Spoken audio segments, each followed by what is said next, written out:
नमस्कार, मैं दानिश अंजार और आप देख रहे हैं पीआरबी। गाजीपुर बॉर्डर पे मौजूद है और बातचीत करने के लिए सुप्रीम कोर्ट के वकील भानु प्रताप जी है। इनसे बातचीत करेंगे तमाम मुद्दे पे कि किसान है वो बंगाल को कैसे देख रहा है, क्योंकि किसान वो है जिसकी क्षमता देश की दिशा और दशा दोनों तय कर सकता है। तो सुप्रीम कोर्ट के वकील है तब, और ईवीएम को लेकर के भी लगातार सवाल उठाते रहे, ईवीएम को बैन की मांग करते रहे, बैलेट पेपर से चुनाव, तमाम मुद्दे पर बातचीत करेंगे कि आखिर बंगाल के चुनाव को सुप्रीम कोर्ट के जो वकील है वो भी कैसे देखते हैं। सर, कैसे आप देख रहे हैं? बीजेपी के नेता कह रहे हैं अगर आपको हमारे ऊपर दबाव बनाना है सरकार को बदलिए। ये कौन सी बात है कि आप पीछे से राजनीति कर रहे हैं? बिल्कुल, सरकार को बदल नहीं देंगे, पूरी तरह से उखाड़ के फेंक देंगे। उन्हें यह पक्का पता होनी चाहिए, विश्वास होना चाहिए बीजेपी को कि बीजेपी की उल्टी गिनती शुरू हो गई है और ये किसान आंदोलन जिस तरह से बढ़ता चला जा रहा है, अपनी जड़ें जमाता चला जा रहा है, ये किसान आंदोलन बीजेपी को जड़ से उखाड़ के फेंकेगा। इसमें किसी भी बीजेपी के नेता को, आरएसएस के नेता को शक नहीं होना चाहिए। क्या रेफरेंडम माना जाए किसान कानून और महंगाई बेरोजगारी पर बंगाल चुनाव को? नहीं, निश्चित रूप से माना जाएगा, निश्चित रूप से माना जाएगा। और इसमें कोई शक वाली बात नहीं है कि जिस तरह से महंगाई बढ़ रही है, पेट्रोल और डीजल के दाम बढ़ रहे हैं, 2 महीने में 225 रुपए आपने गैस के सिलेंडर पर बढ़ा दिए हैं, सब्सिडी आपने पूरी तरह से खत्म कर दी है। एक तरफ उज्ज्वला योजना के तहत आप सिलेंडर बांटते फिर रहे थे, अब सिलेंडर में जो है गैस ही नहीं भरवाई जाएगी, आदमी कहां से करेगा? ये सारी की सारी चीजें इस चुनाव में देखने को मिलेंगी।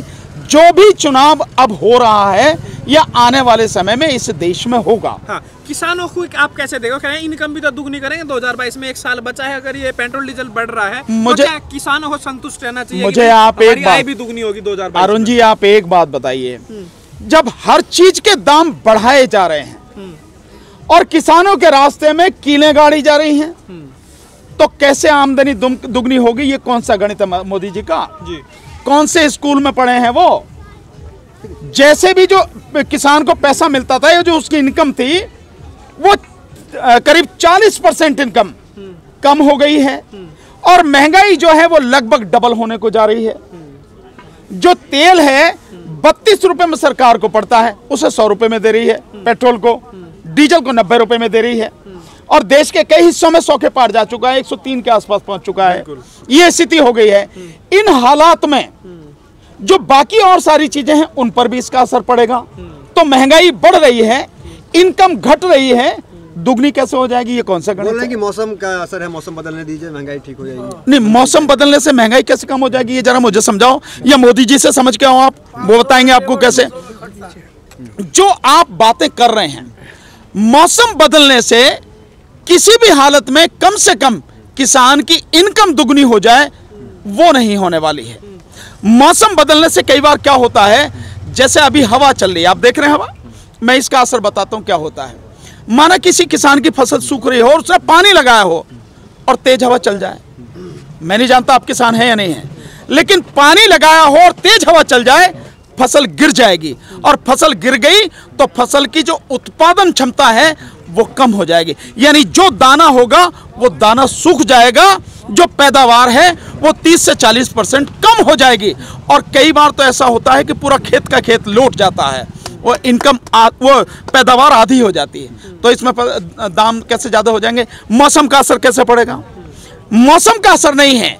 मोदी जी और बीजेपी केवल और केवल लोगों को मूर्ख बनाने में लगे हुए हैं, समझते हैं कि वही बुद्धिमान है, बाकी सब नहीं है।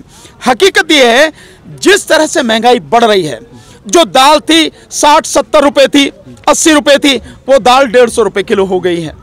हर चीज के दाम बढ़ते चले जा रहे हैं। इन हालात में व्यक्ति को अपना घर का खर्चा चलाना मुश्किल हो रहा है। आप इनकम दुगनी की बात कर रहे हो और आप इनकम दुगनी के लिए आपने भेड़ियों के सामने इस किसान को झोंक दिया, छोड़ दिया है। कैसे इनकम दुगनी हो जाएगी, जरा बताना मुझे आप। ये सिर्फ और सिर्फ लोगों को मूर्ख बनाने का काम है और कुछ नहीं है। लेकिन एक तबका है ना जो कह रहा है कि हम राष्ट्रहित में ले लेंगे, चाहे 100 रुपए हो, राष्ट्रहित नहीं तो हो सकता, उन्होंने देश को, हो भी सकता, भाई बीजेपी के आदमी हैं तो देश को तो लूट ही रहे हैं। मोदी जी कर रहे हैं। और अब तो मंदिर के नाम पे भी उन्होंने लोगों से, हर किसी से चंदा ले रहे हैं। तो भैया उनके पास पैसा, वो हो सकता 150 ले लें, 200 ले लें। भाई जिनके पास लूट का माल है, जिनके पास भ्रष्टाचार का माल है, उनको कितने में ले लें, उससे क्या फर्क पड़ता। पर आम जनता की पूछिए, आम जनता का क्या हाल है। इस देश की 90% आबादी उस कगार पर खड़ी है कि वो आत्महत्या करने के लिए जो है सोचने लगेगी। ये हालत हो गई है क्योंकि लोगों के रोजगार खत्म हो गए हैं। आमदनी खत्म हो गई है, महंगाई बढ़ती जा रही है, सरकार मार पे मार देती जा रही है, लोगों को रोटी नहीं है खाने के लिए। उस स्थिति में आप कहो कि आमदनी, कांग्रेस जिम्मेदार है इसके लिए। हाँ, हर चीज के लिए कांग्रेस जिम्मेदार है।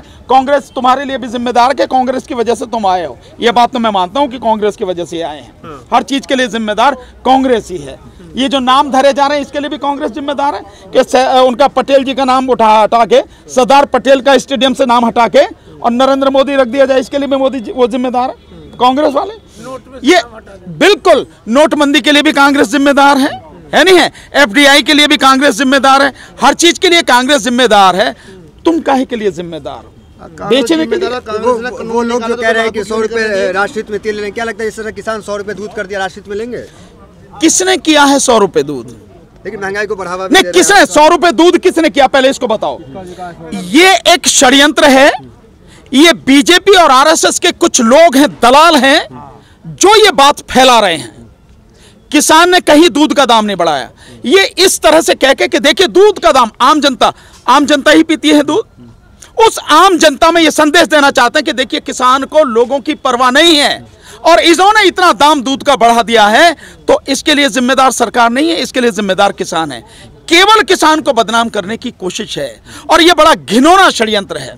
कहीं आपने सुना, यहां से वहां तक आप देख रहे हैं सारे किसान हैं, इनमें से किसी भी एक व्यक्ति ने, सिंगू बॉर्डर पे जाओ, आप टिकरी बॉर्डर पे जाओ, ये सारे के सारे किसान अपने यहाँ जानवर भी पालते हैं, भैंस भी पालते हैं, गाय भी पालते हैं, दूध, ऐसे भी कुछ साथी हैं जो दूध बेचते हैं। किसी ने एक पैसा भी बढ़ाया किसी ने? लेकिन ये एक मीडिया में खबर चल रही है और ये सिर्फ जो साजिश है किसान को बदनाम करने की। लेकिन मैं दावे के साथ कह रहा हूं, ये बीजेपी सरकार, ये आरएसएस कितनी भी कोशिश कर लें, किसान किसी हालत में ऐसा कोई भी गलत काम करेगा नहीं और किसान बदनाम होगा नहीं, चाहे जो कोशिश कह रहे थे कि भीड़ नहीं है और महापंचायत में जितनी भीड़ आ रही है उसको देख के वो तो कह रहे भीड़ से कानून थोड़ी वापस होता है। कृषि मंत्री कह रहे हैं नहीं, भीड़ से कानून वापस नहीं होता, चलो मैं मान लूंगा, लेकिन भीड़ से सरकार तो वापस हो जावे हैं। तो बीजेपी को उखाड़ के फेंक देंगे, अपने आप कानून हो जाएगा खत्म, चिंता करने की क्या बात है। और ये बीजेपी को मैं पहले भी कह चुका हूं, बीजेपी की उल्टी गिनती शुरू हो गई है।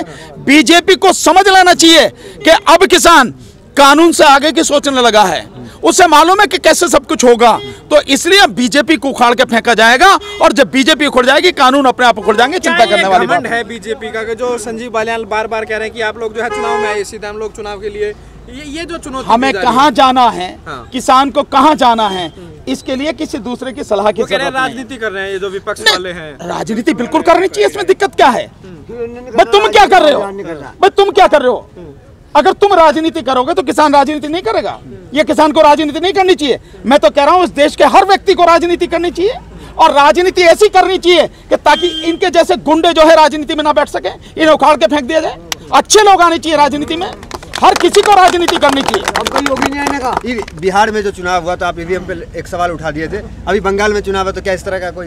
भाई ईवीएम पे सवाल हम लगातार उठा रहे हैं और आने वाले समय में मैं एक डेट आपको बता रहा हूं, पूरी कोशिश है हमारी कि 23 मार्च को जब शहीद आजम भगत सिंह जी और सुखदेव और राजगुरु जी का शहीदी दिवस है, उस दिन से हम इस आंदोलन को भी सहयोग करेंगे और इस आंदोलन के साथ साथ इस देश से ईवीएम को पूरी तरह से खत्म किया जाए, उसका आंदोलन में हम शुरू करेंगे। जय जवान जय किसान।